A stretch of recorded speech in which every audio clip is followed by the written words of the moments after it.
குற்ற வழக்கு தொடர்பாக நீதிமன்றத்தில் ஆஜராகாத 2 காவல் ஆய்வாளர்களை குற்றவாளிகளாக சேர்த்து காஞ்சிபுரம் மாவட்ட நீதிமன்றம் உத்தரவிட்டுள்ளது. ஸ்ரீபெரும்புதூர் பகுதியைச் சேர்ந்த திருநங்கை சின்னராசு கொலை செய்யப்பட்ட வழக்கில் 6 பேர் கைது செய்யப்பட்டனர். காஞ்சிபுரம் மாவட்ட கூடுதல் அமர்வு நீதிமன்றத்தில் இந்த வழக்கின் விசாரணை நடைபெற்று வந்த நிலையில் இறந்த நபருக்கு 17 வயது என காவல்துறை குறிப்பிட்டுள்ளதால் வழக்கை போக்சோ நீதிமன்றத்திற்கு மாற்றப்பட வேண்டும் என நீதிபதி உத்தரவிட்டார். இந்த கொலை வழக்கை போக்சோ சட்டப்படி வழக்கு பதிவு செய்யாததாலும் நீதிமன்ற உத்தரவின்படி நேரில் ஆஜராகாததாலும் ஸ்ரீபெரும்புதூர் காவல் நிலையத்தின் ஆய்வாளராக இருந்த நடராஜன் மற்றும் அவருக்கு பின் வந்த ஆய்வாளர் விநாயகம் ஆகியோரை குற்றவாளிகளாக சேர்த்த நீதிபதி அவர்களை கைது செய்ய பிடிவாரண்ட் பிறப்பித்தார்.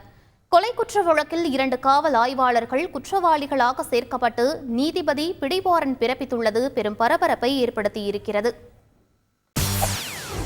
செய்திகளை உடனுக்குடன் தெரிந்து கொள்ள உடனே சப்ஸ்கிரைப் பண்ணுங்க.